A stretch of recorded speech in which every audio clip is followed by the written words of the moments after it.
Hello friends, எல்லோரும் எப்படி இருக்கீங்க? லாஸ்ட்டாக வீடியோவில் வந்து பார்த்தீங்கன்னா 1 மில்லியன் சப்ஸ்கிரைப் வந்து ரீச் ஆனதுக்கு வந்து வீடியோ போட்டிருந்தோம். நிறைய பேர் கமெண்ட் பண்ணியிருந்தீங்க, விஷ் பண்ணியிருந்தீங்க. எல்லாருக்கும் ரொம்ப தேங்க்ஸ். அப்புறம் எங்கள் வீட்டுக்காரர் வேலைக்கு போயிட்டார் அப்படின்னு சொல்லியிருந்தேன். அப்புறம் வீடியோலையும் நிறைய பேர் சொல்லியிருந்தாங்க, ஆமாம் வெற்றி தான் மிஸ்ஸிங் அப்படின்னு. நான் இப்போ தான் வேலையை முடிச்சுட்டு வீட்டுக்கு வந்தேன். பிரியா வந்து சப்ஸ்கிரைப் வந்து 1 மில்லியன் ரீச் ஆனதுமாரி கால் பண்ணிச்சு. சரி, ரொம்ப சந்தோஷமாக இருந்தது.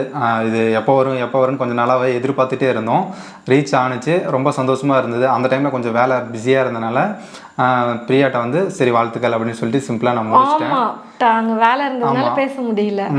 சரி, இப்போ தான் வந்தேன். சரி, வரும்போது வந்து ஏதோ வாங்கிட்டு வரலாம். நான் நினச்சா ஒரு குட்டியாக கேக் வாங்கிட்டு வந்து வெட்டலாம் அப்படின்னு தான் பிளான் பண்ணேன். பட் ஆனால் 2 பேர் தானே இருக்கோம், எதுக்கு கேக்கு அப்படின்னு சொல்லிட்டு பிரியாவுக்கு வந்து சாக்லேட் கேக்குனா பிடிக்கும். அதனால் சாக்லேட் கேக் வந்து வாங்கிட்டு பிளான் பண்ணீங்களா? ஆமாம், குட்டியாக வந்து வெட்டிடலாம் அப்படின்னு தான் பிளான் பண்ணேன். ஷாக்குப்பா. அது வெட்டி 2 பேர் தானே அப்படின்னு சொல்லிட்டு சரி எதுக்கு அப்படின்னு சொல்லிட்டு பிரியாவுக்கு வந்து சாக்லேட் கேக் வந்து பிடிக்கும்.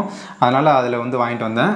அப்புறம் பார்த்தீங்கன்னா டைரி மில்க் வந்து பிரியாவுக்கு வந்து வாங்கிட்டு வந்தேன். பிரியாவுக்கு பிடிக்கும், அதனால் சரி டைரி மில்க் வாங்கிட்டு வரலாம் அப்படின்னு சொல்லிட்டு வாங்கிட்டு வந்தேன்.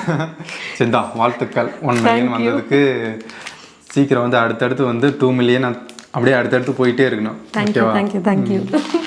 ஆக்சுவலாக எனக்கு வந்து கேக் வெட்டுறேன் அப்படின்னு அவர் சொன்னார் பார்த்தீங்களா, அதுவே எனக்கு ஒரு ஷாக் தான். அவருக்கு அதெல்லாம் விருப்பம் இல்லை. அதனால் கேக் வாங்கிட்டு வந்து சாக்லேட்டு இந்த கேக் வெட்டுறது இதெல்லாம் எனக்கு வந்து விருப்பமே கிடையாது. பிரியாவுக்கு பிடிக்கின்றதுனால தான். அப்புறம் இந்த சாக்லேட்டு, அவருக்கு வந்து சாக்லேட் சாப்பிடலாம் ஓகே, ஆனால் ரொம்ப அதிகமாக 50 ரூபா 100 ரூபா 200 ரூபா அப்படியே அதிகமாக போகுது பார்த்தீங்களா, அந்த அளவுக்கு ரேட் போட்டு வாங்குறது சுத்தமாக பிடிக்காது. இதுதான் செகண்ட் டைம் எனக்கு வாங்கி கொடுக்குறாரு.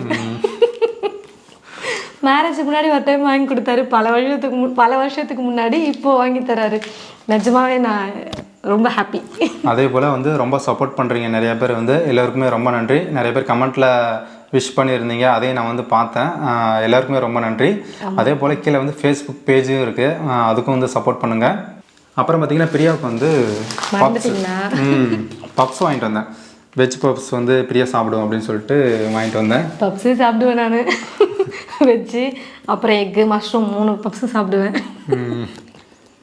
ஓகே, சரி, அவரும் வந்து ஷேர் பண்ணலாமே அவருடைய ஒப்பீனியனை அப்படின்றதுனால நாங்கள் சும்மா ஒரு கிளிப் எடுத்தோம். இப்போ வாங்க நம்ம ஒரு சூப்பரான ரெசிபி எப்படி செய்கிறதுன்னு சொல்லிட்டு பார்க்கலாம். கொஞ்சம் யூனிக்காகவும் இருக்கும் இந்த ரெசிபி. மாவு பிசைகிறதுக்கு ஒரு அகலமான பாத்திரம் ஒன்று எடுத்துக்கிட்டு அந்த பாத்திரத்தில் 2 பெரிய வெங்காயம் சேர்த்துக்க போகிறேன். வெங்காயத்தை வந்து நல்லா நீளமாக மெல்லிஸாக கட் பண்ணி எடுத்துக்கோங்க. முதல்ல வெங்காயத்தை வந்து கைகளால் இப்படி நல்லா இப்படி உதிர்த்துக்கலாம். நம்ம கட் பண்ணும்போது 1 2 அப்படியே ஒன்றா இந்த மாதிரி இருக்கும். நல்லா இப்படி உதிர்க்கும் போது தனித்தனியாக வந்துடும். இப்போது இது கூட 1/4 டீஸ்பூன் அளவுக்கு பெருங்காயத்தூள் சேர்த்துக்கிறேன். 1/2 டீஸ்பூன் சீரகம், காரத்துக்கு வெறும் மிளகாய்த்தூள் 1/2 டீஸ்பூன் சேர்த்துக்கிறேன். உப்பு தேவையான அளவுக்கு சேர்த்துக்கிறேன். 1/2 டீஸ்பூன் இஞ்சி பூண்டு விழுது. சின்னதாக 2 பச்சை மிளகாவை எடுத்து நல்லா இந்த மாதிரி மெல்லிசாக நீளமாக கட் பண்ணி எடுத்து வச்சுருக்கேன், அதை சேர்த்துக்கிறேன். கருவேப்பிலையை கொஞ்சம் பொடியாக நறுக்கி வச்சுருக்கேன், அதையும் சேர்த்துடுறேன். இப்போது எல்லாத்தையும் சேர்த்து வெங்காயத்தோடு நல்லா கலந்து கொடுத்துக்கணும். எல்லாத்தையும் சேர்த்து நல்லா கலந்து கொடுத்ததுக்கப்புறமா 1 கப் அளவுக்கு கோதுமை மாவு எடுத்து வச்சுருக்கேன். அதாவது 120 கிராம் கோதுமை மாவு எடுத்து வச்சுருக்கேன். ஆனால் நம்ம வந்து பார்த்திங்கன்னா இப்போது 1 கப் கோதுமை மாவையும் சேர்க்க போகிறதில்ல. முதல்ல பாதி கப் மட்டும் நம்ம சேர்த்துக்கலாம். ஒருவேளை இன்னும் தேவைப்பட்டுச்சுன்னா எக்ஸ்ட்ரா வந்து நம்ம சேர்த்துக்கலாம், ஆனால் முழுசாக சேர்க்கக்கூடாது. எப்போவுமே பகோடாக்கு வந்து பார்த்திங்கன்னா நம்ம எடுக்கிற அளவுக்கு வந்து கோதுமை மாவு இவ்வளோ தான் சேர்க்க முடியும் அப்படின்னு சொல்லவே முடியாது. நீங்கள் கோதுமை மாவில் செஞ்சாலும் சரி, கடலை மாவில் செஞ்சாலும் சரி, நம்ம எடுக்கிற வெங்காயத்துக்கு கரெக்டாக அக்யூரேட்டாக மாவோட அளவு வந்து சொல்ல முடியாது. கொஞ்சம் கொஞ்சமாக மாவை சேர்த்துட்டு தான் நம்ம வந்து கலந்து கொடுத்துட்டு பத்தலைன்னா திரும்ப சேர்த்துக்க முடியும். இப்போ 1/2 கப் கோதுமை மாவு சேர்த்துருக்கேன்.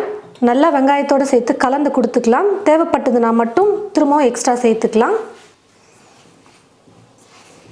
சேர்த்துருந்தா கோதுமை மாவு கொஞ்சம் கம்மியாக இருக்குது. இப்போ திரும்பவும் நான் வந்து ஒரு 1/4 கப் அளவுக்கு சேர்த்துக்கிறேன்.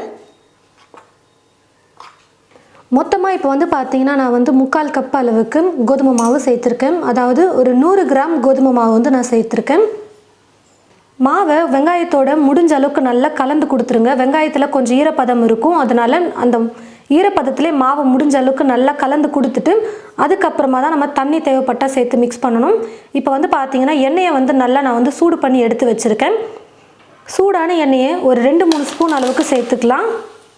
பக்கோடா வந்து பார்த்திங்கன்னா நல்லா கிறிஸ்பியாக இருக்கும், அதுக்காக தான் எண்ணெயை நல்லா சூடு பண்ணி சேர்க்குறோம். எண்ணெயை சேர்த்ததுக்கப்புறமா நல்லா கலந்து கொடுத்துட்டு அதுக்கப்புறமா தண்ணி வேணும்னா நம்ம சேர்த்துக்கலாம். இப்போது தண்ணி வந்து லைட்டாக தெளிச்சுக்கிட்டு நம்ம மாவு பிசைஞ்சிக்கலாம். ரொம்ப சேர்க்கக்கூடாது, வெங்காயத்தில் ஈரப்பதம் இருக்கும்.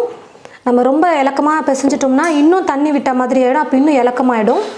எண்ணெயில் போட்டு ஃப்ரை பண்ணும்போது எண்ணெய் அதிகமாக குடிச்சிரும், அதை மட்டும் பார்த்துக்கோங்க. கொஞ்சம் கொஞ்சமாக தண்ணியை வந்து சேர்த்து மிக்ஸ் பண்ணிக்கலாம். தண்ணி லைட்டாக சேர்த்து மாவு வந்து பிசைஞ்சாச்சு பாருங்கள். கொஞ்சம் இந்த மாதிரி சாஃப்டாக இருக்கணும், அப்போ தான் எடுத்து எண்ணெயில் போடுறதுக்கு கரெக்டாக இருக்கும்.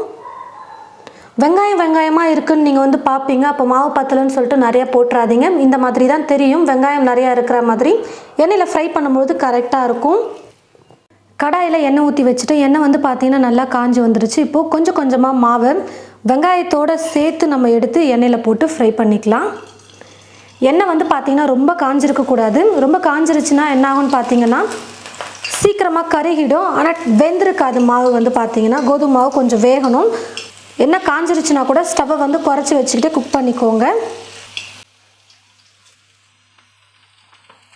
அப்பப்போ கரண்டியை வச்சு நல்லா கலந்து கொடுத்தோம்னா நல்லா வெந்து கலரும் மேலே வந்திருக்கும். தீ மட்டும் கொஞ்சம் லைட்டாக குறைச்சி வச்சுட்டு குக் பண்ணிக்கோங்க எண்ணெய் காஞ்சதுக்கப்புறமா. இப்போ எல்லா பகோடாமே நல்லா வெந்து வந்துருச்சு, கலரும் பார்த்திங்கன்னா நல்லா மாறி வந்திருக்கு. இப்போ நான் இந்த வடிகரண்டியில் எடுத்து சேர்த்துடுறேன். அப்போ இருக்கிற எக்ஸ்ட்ரா எண்ணெயும் பார்த்திங்கன்னா நல்லா வடிஞ்சு வந்துடும்.